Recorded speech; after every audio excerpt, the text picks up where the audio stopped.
Bismillahirrahmanirrahim. Assalamualaikum warahmatullahi wabarakatuh.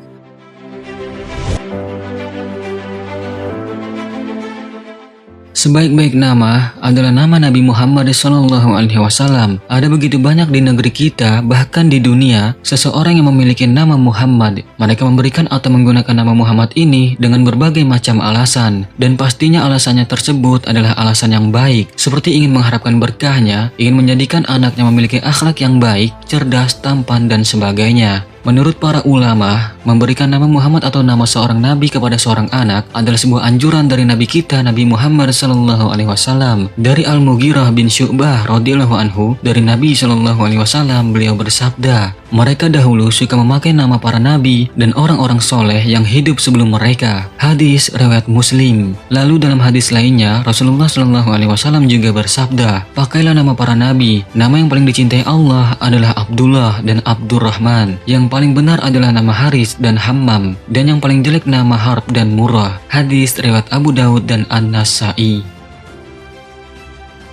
Maka dari itu, nama Nabi Muhammad adalah termasuk ke dalam salah satu sebaik-baiknya nama, sebab beliau adalah penghulu para nabi dan memiliki akhlak yang paling bagus. Lalu dengan keutamaan Nabi Muhammad yang seperti itu, lantas bagaimanakah asal-usul nama Nabi Muhammad? Apakah benar nama Muhammad adalah nama terbanyak di dunia? Dan kenapa nama Nabi Muhammad itu terbanyak di dunia? Simak ulasan sampai akhir hanya di channel Al-Aqsa TV.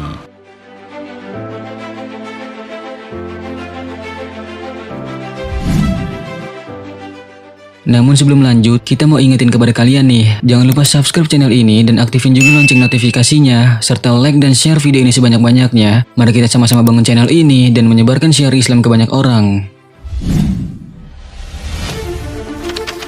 Asal-usul nama Nabi Muhammad SAW.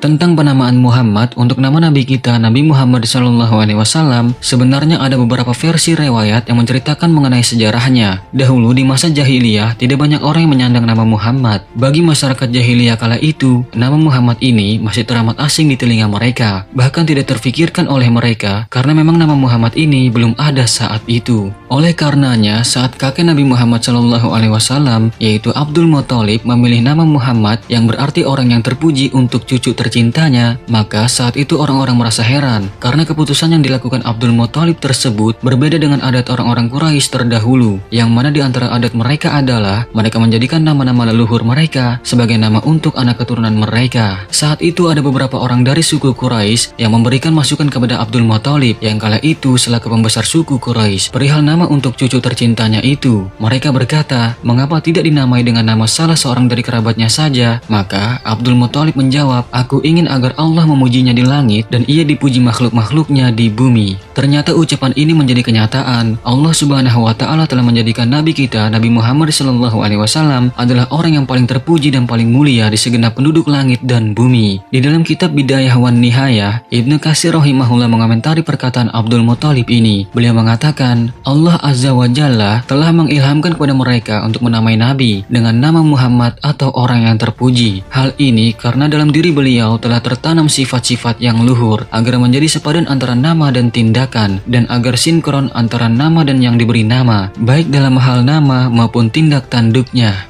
Lalu dalam riwayat yang berbeda tentang asal mulanya penamaan Muhammad kepada Nabi kita Nabi Muhammad SAW, seperti yang diriwayatkan oleh Imam As-Suhaili dalam Raudatul Unuf. Dalam riwayat tersebut dikatakan bahwa kisahnya berawal dari perjalanan kakek beliau yaitu Abdul Muthalib menuju negeri Syam bersama 3 orang rekannya untuk suatu keperluan bisnis.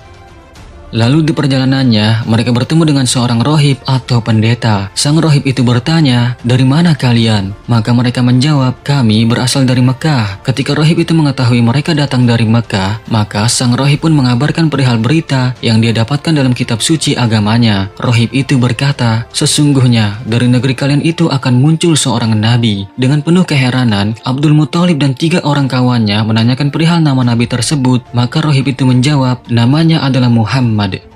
Mendengar jawaban rohib tersebut, maka Abdul Muthalib beserta 3 rekannya bertekad, bila nanti lahir bayi laki-laki sepulang mereka dari Syam, maka mereka akan memberi nama Muhammad pada bayi laki-laki itu. Memanglah Allah Subhanahu wa Ta'ala sudah menakdirkannya. Ternyata, bayi laki-laki yang pertama kali lahir sepulangnya mereka dari Syam adalah dari menantu Abdul Muthalib, yaitu Sayyidah Aminah binti Wahab yang merupakan ibunda Rasulullah SAW. Lalu, Abdul Muthalib pun menyematkan nama Muhammad untuk cucu tercintanya itu. Adapun ketiga rekan beliau yang tadi bersama Abdul Muthalib ke Syam, yaitu Sufyan bin Mujashi, Uhaihah bin Jalaj, dan Himran bin Robi'ah. Mereka juga tidak mau kalah. Saat lahir bayi laki-laki mereka, maka mereka juga segera menamai putra mereka dengan nama Muhammad. Lalu, Imam As-Suhaili menjelaskan dalam riwayat ini, 4 orang inilah orang Arab pertama yang menamai anaknya dengan nama Muhammad.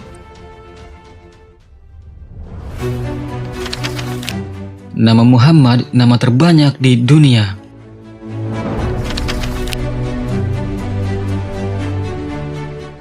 Para ulama telah sepakat bahwa diperbolehkan untuk menamai seorang anak dengan nama Nabi, karena sesuai anjuran untuk menamai seorang anak dengan nama yang baik-baik. Di negara kita sendiri yang mayoritas muslimnya terbesar di dunia, tentunya ada begitu banyak orang yang menggunakan nama Muhammad sebagai nama anak laki-laki, atau digunakan juga untuk seorang pria yang mualaf atau masuk Islam. Namun ternyata nama Muhammad ini bukan hanya digunakan untuk orang yang berasal dari agama Islam saja, karena banyak negara yang mayoritasnya kafir atau non-muslim yang menggunakan nama ini.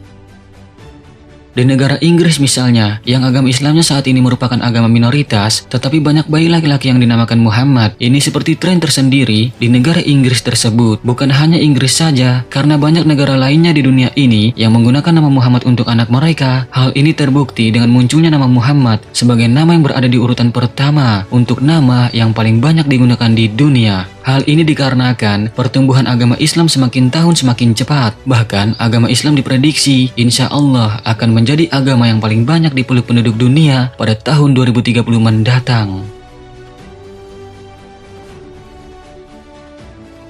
Dalam agama Islam sendiri, memang dianjurkan untuk memberi nama bayi yang baru lahir dengan nama-nama yang memiliki arti yang baik. Nama Muhammad sendiri memiliki arti yang sangat baik. Muhammad sendiri diambil dari nama Rasulullah SAW. Lalu para ulama telah menyepakati bahwa hal ini diperbolehkan untuk menamai anak dengan nama Nabi, karena sesuai anjuran untuk menamai anak dengan nama-nama yang baik.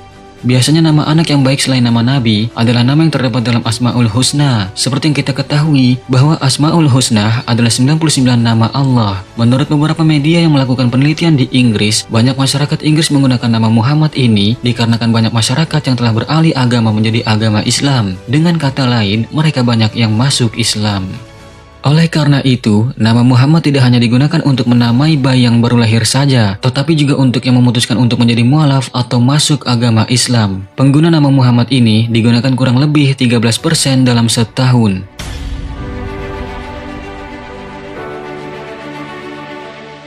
Sahabat beriman, itulah pembahasan singkat tentang asal-usul nama Nabi kita, Nabi Muhammad SAW. Inilah nama yang mulia, nama yang jika disebut dan didengar, maka akan membawa kebaikan dan mengingatkan kita kepada Allah dan Rasul-Nya. Karena nama inilah yang disandingkan dengan nama Allah Subhanahu wa Ta'ala, Tuhan semesta alam. Bahkan dikatakan bahwa nama Nabi Muhammad ini adalah nama yang terdapat di bagian-bagian surga. Ini sebagaimana ketika Nabi Adam berwasiat kepada Nabi Syed dari Imam Jalaluddin Abdurrahman As-Suyuti dalam kitab Al-Hawi li Al-Fatawi yang menyebutkan bahwa Nabi Adam berwasiat kepada Nabi Syed agar setiap berzikir menyebut nama Allah menyertakan juga dengan menyebut nama Nabi Muhammad. Hal itu karena Nabi Adam melihat nama Nabi Muhammad selalu berdampingan dengan asma Allah yang tertulis meliputi arsy di seluruh tempat di langit, di kamar-kamar surga, di leher para bidadari, di dedaunan pepohonan tuba, di seluruh dedaunan pohon Sidratul Muntaha, di seluruh sudut benteng, dan di setiap dahi antara kedua mata malaikat.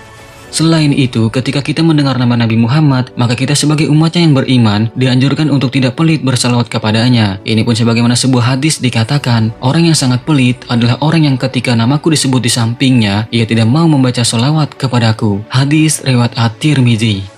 Oleh karena itu, perbanyaklah salawat kepada Nabi, karena ini adalah amalan yang menyelamatkan, ucapan yang paling utama, ibadah paling menguntungkan, mengandung barokah paling banyak dan ahwal yang paling kokoh, serta tidak perlu ijazah untuk mengamalkannya. Dan yang paling penting adalah, amalan salawat ini merupakan amalan yang pasti diterima oleh Allah Subhanahu wa Ta'ala. Semoga dari pembahasan singkat kali ini dapat meningkatkan keimanan dan kecintaan kita kepada Allah dan Rasul-Nya, sehingga rahmat dan keridhoannya bisa kita dapatkan di dunia dan di akhirat. Amin ya ya Allah ya Rabbal Alamin. Jangan lupa like dan share video ini sebanyak-banyaknya, yang mudah-mudahan ini bisa menjadi ladang pahala jariah bagi kita. Terima kasih, sampai jumpa di video selanjutnya, dan sungguh kebenaran hanya milik Allah Subhanahu wa Ta'ala, dan mohon maaf jika ada kesalahan, itu merupakan suatu kelalaian dari kami. Wallahu a'lamu bishawab. Wassalamualaikum warahmatullahi wabarakatuh.